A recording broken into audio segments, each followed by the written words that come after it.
मुझे बना दिया, 3 भाइयों का अधिकार छीन लिया, मेरे भाइयों को राज्य से वंचित कर दिया।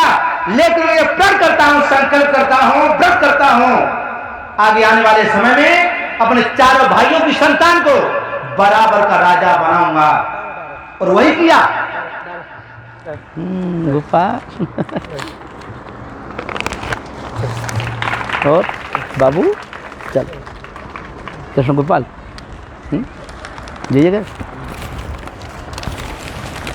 101 हारों के रुपयों से ये सम्मान किया है कृष्ण गोपाल पुत्र श्री सती सत्यम जी। इसी कन्हैया के उपलक्ष्य में, कन्हैया है, 2 नाम है, कृष्ण और गोपाल। बहुत सुंदर व्याख्या है। गोपाल, गो माने इंद्रियां, कृष्ण माने काला। मेरे भाइयों, दूसरा प्रण किया कि अपने भाइयों की संतान को बराबर का राजा बनाऊंगा, मैं अकेला राज का अधिकारी नहीं बनूंगा। 2 बड़े संकल्प राम ने किए। मेरी बात अच्छी लगी हो तो तालियां बजा दो। आप लोग ये मत समझना कि सारा जी तालियां बजवा रहे सम्मान करने के लिए। मैं तालियां इसलिए बजवा रहा हूं कि आप मेरी बात को स्वीकार कर रहे हो या नहीं कर रहे हो। और स्वीकार नहीं कर रहे हो तो किसी को शंका हो तो पूछ लेना भैया। इस बात की भी छूट है। 2 घंटे कथा बोलूंगा, 2 घंटे तक यही छूट रहेगी मेरी। कोई शंका हो तो पूछ लेना पांडाल में। मेरे भाइयों, 2 संकल्प किए और हाथ जोड़ के कहा, देवी आप चली जाओ। वहां से तो लज्जित हो गई, अब लक्ष्मण के पास पहुंच गई। लक्ष्मण के पास पहुंच गई, लक्ष्मण से कहा, लक्ष्मण ने कहा, लक्ष्मण थोड़े तमोगुणी स्वभाव के थे। लक्ष्मण थोड़े तमोगुणी स्वभाव के थे। लक्ष्मण ने कहा, अरे तुम राजा रावण की बहन हो। रावण कितना बड़ा धर्मात्मा राजा है, कितना बड़ा विद्वान है, बहुत अच्छा ब्राह्मण है, और तुम राजा रावण की बहन होकर के अपने भाई का नाम बदनाम कर रही हो। अब मेरी बात को समझना, किसी स्त्री से, किसी लड़की से जो काम की भावना लेके तुम्हारे पास आई हो और उसे इन शब्दों में भटका दिया जाए कि चल तेरे बाप से शिकायत करूंगा, तेरे भाई से शिकायत करूंगा, लज्जित हो जाएगी, लज्जित हो जाएगी। वही अपमान लक्ष्मण ने किया। उसके नाक कान नहीं काटे। नाक कान कट जाना, किसी को लज्जित कर देना अपने शब्दों में, वही नाक कान काटना होता है। भाइयों,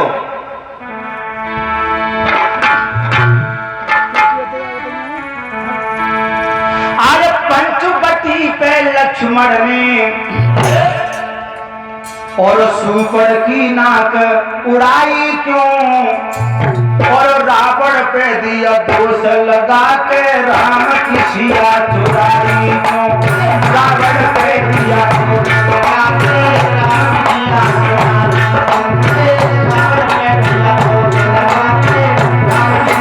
राम की भैया, मेरी एक बात को कैच करना। अब मैं थोड़ी देर तुम्हारी रामायण में आ रहा हूं। ये तो मेरी अपनी रामायण थी जो मैंने लिखी अलग से खंड खंड करके। अगर नाक कान काट भी लिए तो एक बात सुनो, अरे बहन की इज्जत लुटे सहन को। जिसकी बहन की इज्जत लुट जाए, चाहे मेरी हो, चाहे तुम्हारी हो, चाहे किसी की हो, वो भैया सहन कर लेगा? नहीं सहन करेगा। अरे बहन की इज्जत लुटे सहन को, अरे कर ले सहन बुराई क्यों, और न्याय और अन्याय विचार लई राम ने मोल लड़ाई क्यों। न्याय और अन्याय विचार लई,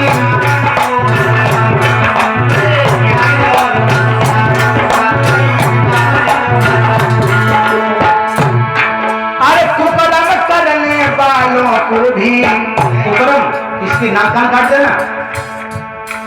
अरे कुकर्म करने वालों को भी सब लोग भलाई देते हैं, और जिनका नहीं कसूर उन्हें क्यों लोग बुराई देते हैं। जिनका नहीं कसूर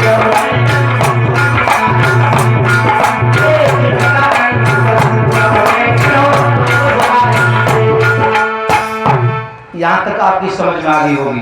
2 शब्दों में, अति संक्षेप में मैंने रामायण का पूरा सार बता दिया। एक ही बात बताई अभी तो एक नहीं, कम से कम 100-200 से ज्यादा चौपाई गलत है रामायण में, जिसका अर्थ गलत किया है। कुछ चौपाई गलत है और कुछ चौपाइयों का अर्थ गलत किया है, जिनका खंडन नहीं हो पाता। मेरे भाइयों, एक झलक महाभारत की तरफ जो चल रहा है प्रसंग। अरे दुर्योधन को द्रौपदी जो, दुर्योधन बंटवारा भी हो गया था महाभारत में, बंटवारा हो गया था, आपको पता होगा। इंद्रप्रस्थ दिल्ली का राजा धर्मराज युधिष्ठिर को बना दिया था और दुर्योधन हस्तिनापुर का राजा बन गया। और भैया से मिलने के लिए जाता है और एक भैया जल को थल समझ के गिर जाता है। एक बात मुझे बताओ, ये जितनी माता बहनें यहाँ बैठी हैं पंडाल में, बहनाओ, अगर तुम्हारे सामने कल को पटक लग जाए तो तुम उसे उल्टा कहोगी या सही कहोगी? मैंने देखा है, एक बार मेरी गाड़ी से मैं जा रहा था सीतापुर की कथा करने के लिए, एक्सीडेंट हो गया गाड़ी से, एक मोटरसाइकिल वाले की चोट लग गई, सिर फट गया। रोडवेज बस्ती खड़ी हो गई वहां पर, उसमें जो सवारी थी ना, माता बहनें बैठी होती सवारी में, उसके खून को देख करके इन माताओं का हृदय बड़ा कोमल होता है, कोमल। इनके एक करुणा का सागर होती है, करुणा का समुंदर। ये माता बहनें, वो तो जिसके चोट लगी थी वो तो कम रो रहा था, लेकिन जो गाड़ी से जो माता बहन उतरी थी, हमारी बड़ी बूढ़ी माताएं थी और हमारी बहनाएं भी थी, वो उनकी आंख में आंसू आ गए। क्यों आ गए? उनके परिवार का था कोई? नहीं। इन माताओं का हृदय बड़ा कोमल होता है, किसी के दुख को देख करके माताएं बहुत जल्दी पिघल जाती हैं। लेकिन आजकल का कथावाचक इन देवियों की बुराई करते करते चैन ही नहीं देता। हेलो, नारी पूजनते तत्र देवता रमनते। इस पुरुष की जिंदगी में इस स्त्री की समान की बराबर की भागीदारी होती है, ये घर का स्वर्ग होती है। भाइयों, बोलो वो क्या बोल रहे? अच्छा, इन बहनों का हृदय बड़ा कोमल होता है, करुणा का समुद्र होती है। दुर्योधन अगर गिर भी गया तो द्रौपदी ने क्या कहा? अंधा का अंधा हुआ। जबकि रिश्ते में जेठ लगता था, जेठ। स्त्री को ऐसे बोलना चाहिए? बहना ऐसे बोलना चाहिए? नहीं बोलना चाहिए। हमने देखा अगर कभी पटक लग जाती है और कोई माता बहन देख रही होए तो वो यही कहती है, लला तेरे चोट तो नहीं लगी, भैया तेरे चोट तो नहीं लगी। इन माताओं के हृदय से वही आवाज आती है। लेकिन द्रौपदी कह रही है, अंधे का अंधा हुआ। सुनिए क्या क्या गलतियां की हैं।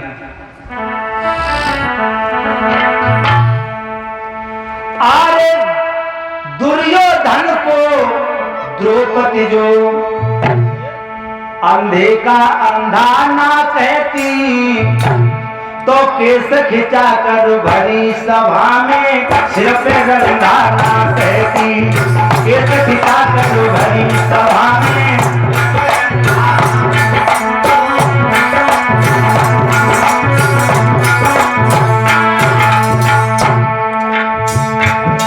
अरे जेठ के आगे द्रौपदी रानी, अरे कभी शर्मिंदा ना रहती। और रच दिया महाभारत बोलों ने, खून की नदियां ना बहती। रच दिया महाभारत बोलों ने,